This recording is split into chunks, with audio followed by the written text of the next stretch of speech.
If you aren't tracking your numbers in junk removal, you're screwing up. Keep watching if you want to learn how. What's up, guys? My name's Andrew. I'm a serial entrepreneur, a software engineer, and an ex-junk removal business owner. I started a junk removal business as a stepping stone to return to my passion of technology and apps.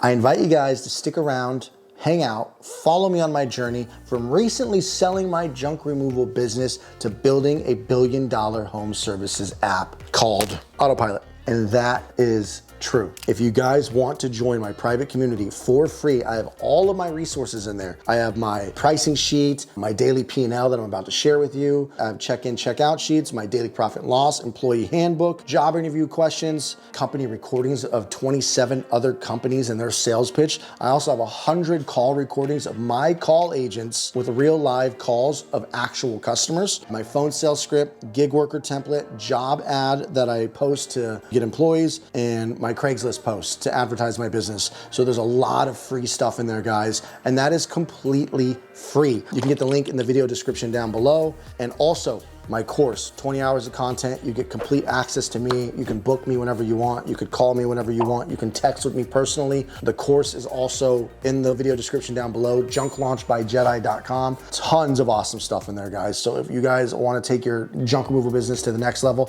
the link is in the video description down below. It has come to my attention that a lot of people out there are not tracking their numbers, which quite frankly is mind-blowing to me, because you don't know how much money you're making, especially if you're spending money on Google, you're spending money on Yelp, you're spending money on Facebook boosts, Facebook ad campaigns, yard signs, honestly, anything. There's a difference between bookkeeping and then tracking your daily numbers of what you're actually spending every day, because bookkeeping, when you're logging your receipts and you're logging your expenses, at the end of the month, you'll know, if you made or lost money, assuming you're doing your bookkeeping correctly and you're not commingling expenses and using your credit card over here, using your personal account over here, using your business account over here. Bookkeeping can get really messy. And I do this myself. I make this mistake all the time. You have credit cards over here, you have bank accounts over here, you have your business account over here. You start getting really messy with your finances in the beginning.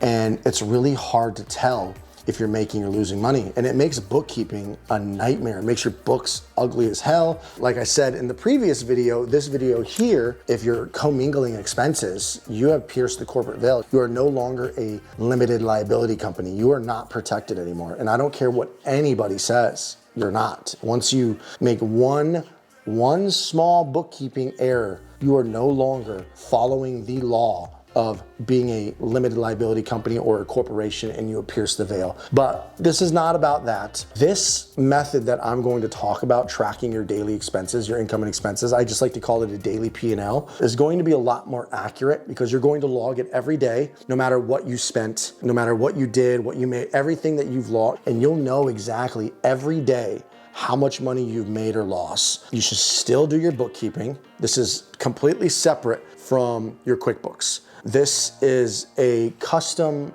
Google sheet that I came up with to log all of my income and expenses to see where I'm at in my junk business. And you should be using or create your own, doing something similar to this so that you know if you're making money. And I know that sounds very simple, but I was blown away by the amount of people that I talk to who do not track their expenses. You can't manage what you don't measure. We've all heard that saying, and it is true. If you do not know how much money you're making, especially if you're spending money on ads, I don't care if you're only putting like $200 a month on Facebook ads, you need to account for everything. We're gonna go over this Google sheet, and I'm gonna give it to you guys completely for free. It's going to be in my private community, which you can just go make a copy of it and start using it yourself. Also, if you guys don't know John from Happy Junk, John here from Happy Junk, he actually has a very sophisticated COGS Google sheet that he has put together, which is like mine, but on steroids. He went a lot further with his income and expenses, which I just call mine the daily P&L sheet, but you can call it your COGS, you can call it your income expenses, your daily P&L, your daily income expenses tracker. Honestly, whatever you want to call it. You could start with mine, but if you want to take a look at his, you could contact him. He's got a website, localjunkers.com. You can go to his contact tab, or you can just email him john@localjunkers.com. But you need something like this in your business so you know if you're making or losing money. And even if you're only doing one job a day or a few jobs a week, I suggest you get in the habit of doing this so you know exactly how much you're making or losing. With that being said, let's dive in. Hello. All right, guys, let's do this. You're going to go to File, Make Copy, and you're going to always want an empty one, okay? Because you're going to make a new copy for every month. So we're in January, you're going to go make a copy, keep an empty one, make another copy of that one. You're not going to be able to edit my file. This is so you guys can just make a copy. So make 2 copies. So you'll always have a blank one because you're going to always generate a new one for the month off the empty one. You'll change it to February up here. You will change these dates right here for February, and I'll teach you guys how to do that in a minute. But let's just jump in, guys. So some of this stuff, if there's any bugs or anything, let me know. I'll get it fixed and send you the updated version, but it should be working pretty good for now. We got total income, we got tips. You guys don't have to log the tips if you don't want. I did it because I just wanted to see how much tips the guys were making in relation to the revenue. Rent, insurance, loans. This is just kind of like your general, your SGA, your operating expenses. Payroll is employees, just whether it's payroll employees or 1099, W-2, 1099. Maintenance tools. This is tires, broken tools, anything related to maintenance, landfill dump, fuel, advertising costs. I separate my agents into its own category rather than payroll. It was just easier to do it that way. Credit card fees, I have at 1.5%. Payroll taxes, I have at 7.5%. Workers' comp, I have at 10%. Credit card fees, I have at 1.5%, even though it ranges around 2.5%. The reason I have it set to 1.5 is when you compile it with cash and checks and you take credit card fees across all of that, even though it's cash and check, it usually averaged out right to what the true fees were at the end of the month when I put 1.5. So if you go to settings, you can adjust the workers' comp, the payroll taxes, and the credit card fees. Here's your fixed expenses, everything, and just so you have an idea of my fixed expenses to give you an idea of what's bundled up into this 4,200. You can see all of this, and then I just added them up, you know, like this. 42, 46. Okay, that's the actual, but there's actually some things that you can see. I have my truck, my insurance, the fixed expenses that won't change. I just put in fixed expenses. And the weekly, this is not important, guys. Honestly, this is more distracting than anything. Weekly does not matter in junk removal. Data, you need the data over a month, but I think this works. We'll try it. But let's get started. So if you have one truck running, you're only going to use this tab. Do not delete truck 2 or truck 3 tabs because it might break the sheet. You're just going to stay in truck 1 if you have 2 trucks running.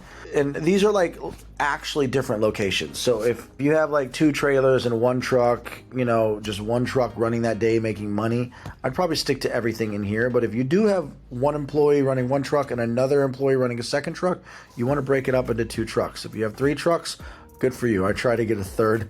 Credit wasn't good enough. So let's just show you what to do. So daily P&L, this is kind of your overview between all trucks. So you can see your income, expenses, profit, and your profit margin every day. And then the dashboard will show you your actual profit across all of everything right here. This is the magic number. As you can see, we are in the hole every month because we have our fixed expenses.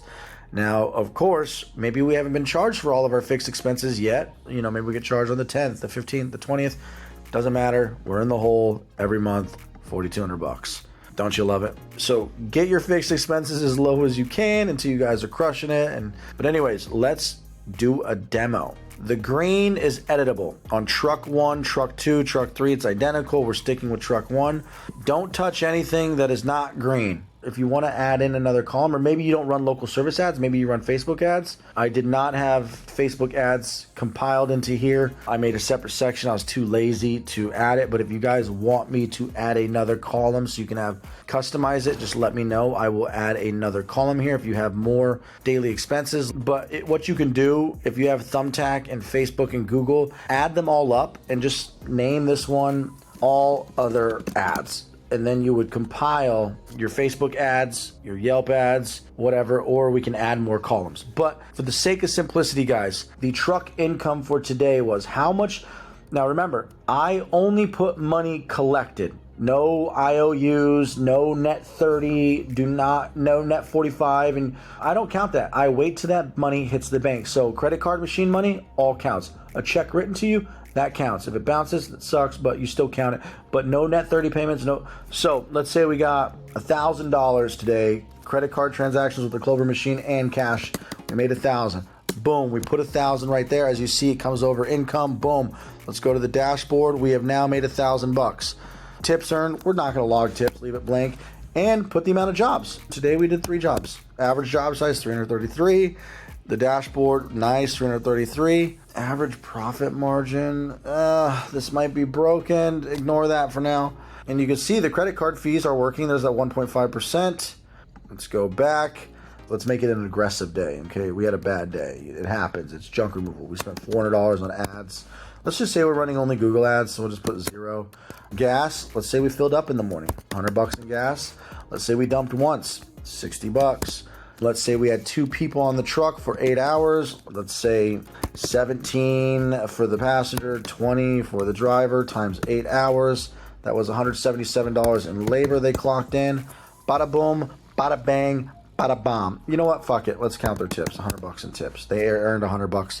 And I never put cash tips here, guys, because the cash tips go right to them. I never see it. I don't care about it. It's their business. I only log the credit card tips. So let's say they got tipped through the Clover machine $100.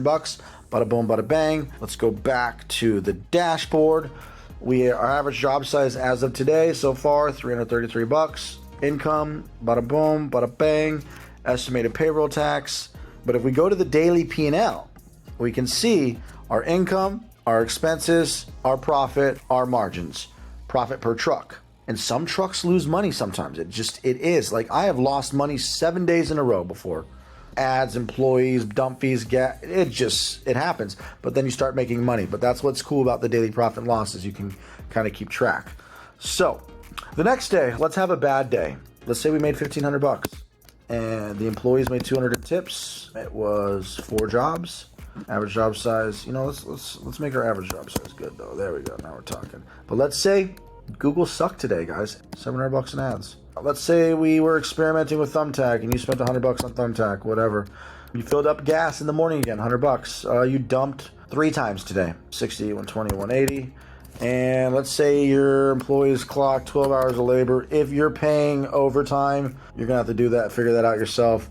If you're paying cash under the table, you probably don't pay overtime. So let's just do 12 hours. Labor was $257. And look at that. That's an aggressive day, but it's the truth. Look at our daily P&L. We only made $163 because Google cost us $700. But look at, we know where we're at now. We made $263. Let's do another day, guys. Well, let's have a good day today. Let's have a great day. The employees made 300 in tips. We had 3 jobs again. Nice. Ooh, that's a scary number. I don't like 666. Let's do 2 jobs. 2 jobs. We had 2 full loads. Google ads. Let's say, we spent $900 in Google ads today. 0. Gas was 100 again. Dump. Let's just say we dumped twice today. And let's call it a short day. We got it done fast. Let's go to our daily P&L. Boom, 35% margin. We made $703 today, guys. You know what happened, though? You know what sucks? Do you know what happened today? We fucking popped a tire. $100. So now if we go back to our dashboard, we'll see that our maintenance shows $100. Now, what's really cool about this, guys, is at the end of the month, it'll show how much in relative to your income, how much your maintenance was, how much your landfill was, how much your fuel was, which is really cool. So let's just do one more example, guys. Let's say we had $1,500 day, $100 tips, 2 jobs. Let's say we had a low ad spend day. This was a good day. No ads, $100 in gas. We filled up in the morning. We did 1 dump run today. Now we'll call it 3, 180. And then another 8 hours in labor with our guys. And then back to the dashboard. So it looks like the average profit margin's broken. I'll fix that too, guys. Ignore that. But as you can see, guys, we're at 6,000. We're slowly getting out of the hole, and we got a whole 25, 26 days left. So, guys, I hope that helps. Let's actually see. So it looks like the weekly thing might work. So you can click on this calendar and go. Let's go to the next week on Monday. Yep, it's zero. So this actually still might work to get your weekly income, expenses, profit, and profit margin for the week. But the week is such a number that doesn't matter. You know, you're going to have good weeks. You're going to have bad weeks. You're going to have fucking horrible weeks, and you're going to have fucking amazing weeks. It's too ebby and flowy to justify the measuring weeks. So I hope that helps. And as always, toodles!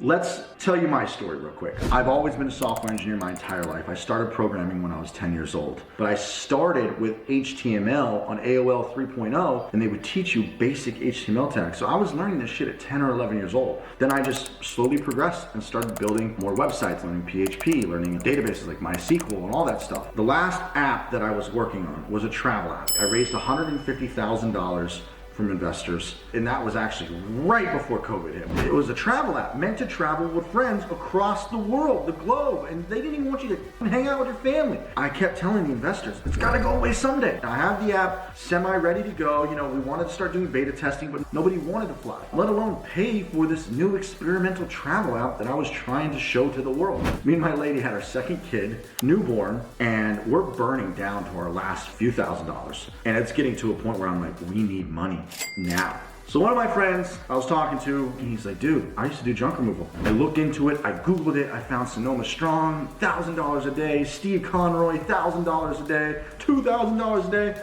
and I was like, $1,000 a day. Started with Thumbtack, started with Craigslist, got to Google Ads probably by month one or like the end of month one, month two, I think. Went from 200 a day to 500 a day to 1,000 a day. From there, it's just been incredible. This is a great industry. If you're stuck and you need to figure out how to make some extra money, you can grow this into a very profitable business. You can do very well for yourself. I'm doing very well for myself. It takes a lot of work outside of the labor part, the marketing part, the hiring part. Everything is hard. It has potential. It is a very easy-ish, predictable path to make money. The service industry is so much easier to get into because it requires just your time, and everybody's gonna need this service, okay? You trade your time for money.